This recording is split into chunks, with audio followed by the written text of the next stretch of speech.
Good day, learners!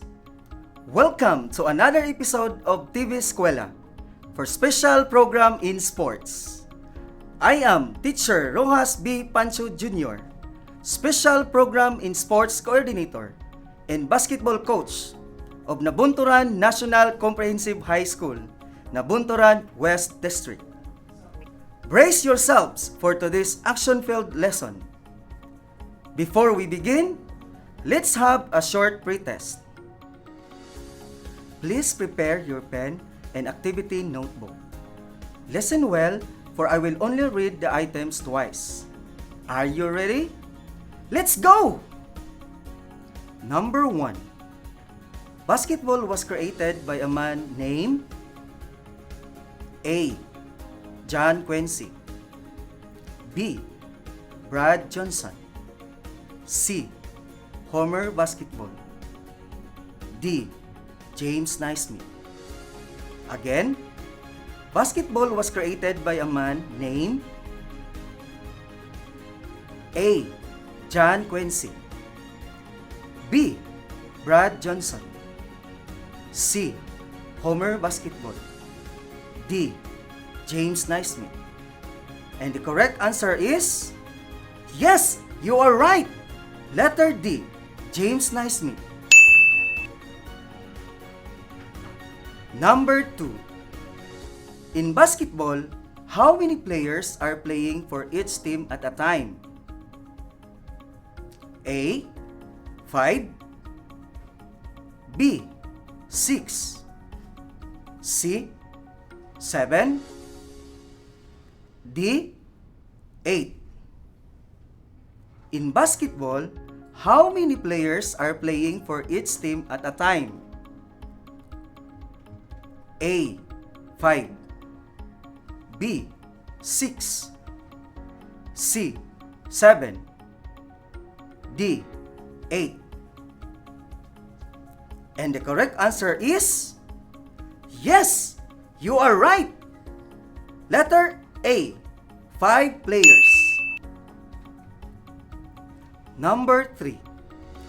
Which player is usually the best dribbler on the team? A. Small forward, B. Center, C.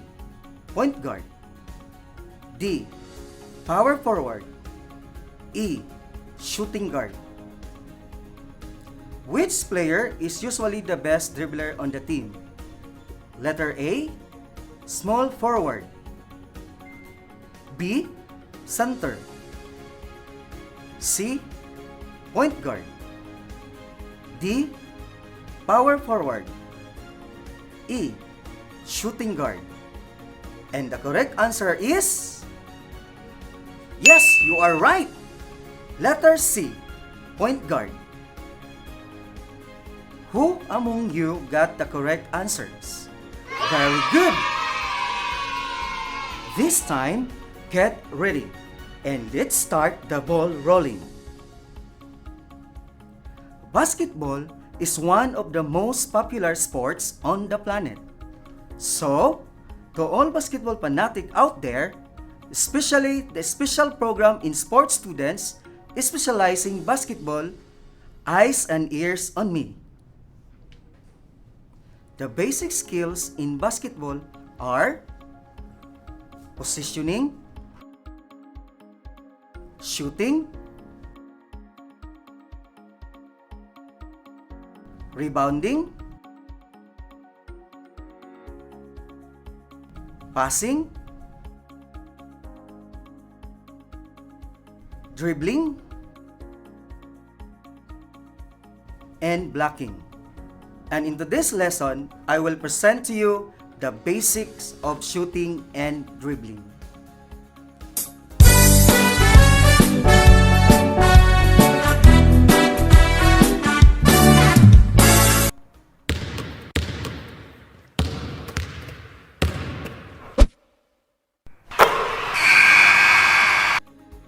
The basics in shooting.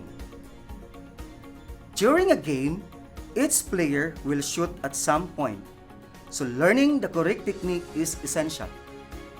To achieve your shooting action, work on these 3 steps. 1. Positioning yourself well. 2. Preparing the shot. And 3. Shooting at the basket. First step, positioning yourself. Make sure your feet are turned towards the basket, shoulder width apart, and with your knees bent. The foot on the same side as your dominant hand should be slightly further forward than the other. Support the ball with your dominant hand. Your thumb and your index finger should be form a V shape. Place your weaker hand on the side of the ball. Your thumbs should form a T shape. Second step, preparing the shot. Bring your dominant hand below the ball with your fingers spread out and pointing upwards. Then, bring the ball up in front of your face. From this moment, your eyes should be fixed on the basket. Align your foot, knee, elbow, and shooting hand with the basket.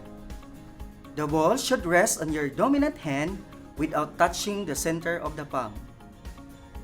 You should be able to fit a finger into the gap between your palm and the ball. To make sure you're positioned correctly, you should be able to remove your weaker hand without dropping the ball. Third step, shooting at the basket. While pushing down with your legs, launch your arm forward, following the ball to release it at the highest point possible. When you release the ball, your elbow should be just above your eye level. You should only use your weaker hand to accompany the ball. Keep your foot, knee, elbow, and shooting hand in line with the basket throughout. If your elbow isn't properly aligned, your shot will go off course. To finish the movement, flick the rest of your dominant hand to give the ball some backspin. This spin means the ball will be more likely to bounce into the basket if it hits the hoop or the backboard. Follow the movement right through the hand to guide the ball. Your index and middle finger should be the last finger to touch the ball. You should finish in the rim with your fingers pointing down towards the ground in the direction of the basket. In basketball, shooting is probably the hardest technique to master, and it needs a lot of training and practice.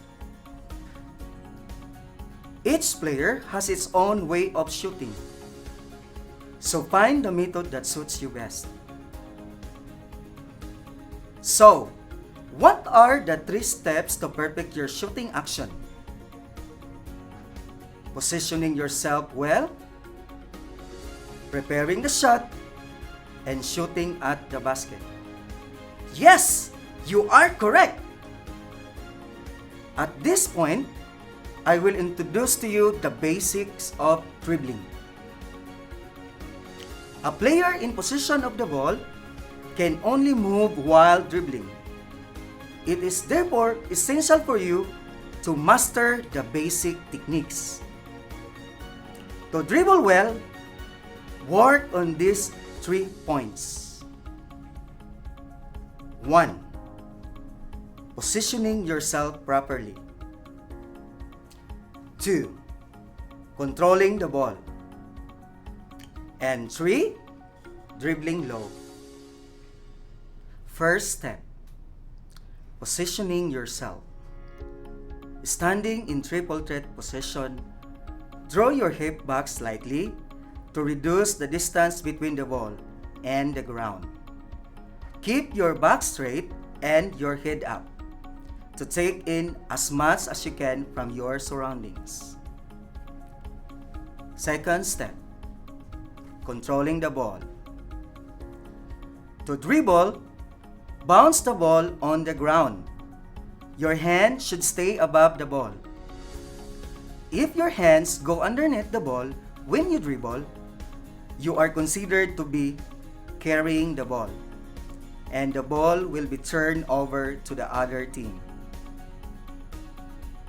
Spread your fingers. You should touch the ball with only your fingers. Do not use the palm of your hand. Remember to keep your wrist flexible. Don't hit the ball, but rather follow it as it falls. The ball will automatically bounce back at the same speed. Don't look at the ball. You should only need to feel it. To practice this, fix your eyes on a point in the distance. Third step, dribbling low. Never dribble higher than your hip level. Ideally, you should dribble at knee height. If your dribble is low and controlled, it will be difficult for your opponents to steal the ball from you. The higher and slower your dribble is, the more you risk losing the ball. Practice dribbling with both hands at a time, as you won't always be able to use your dominant hand during games. To practice, try dribbling two balls at the same time, getting as low as possible. Now, let's review. What are the basics of dribbling well? Positioning yourself properly, controlling the ball, and dribbling low. Correct! Nice going, students!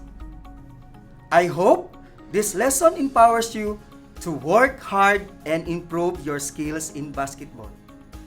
Best of luck, everyone, and stay safe.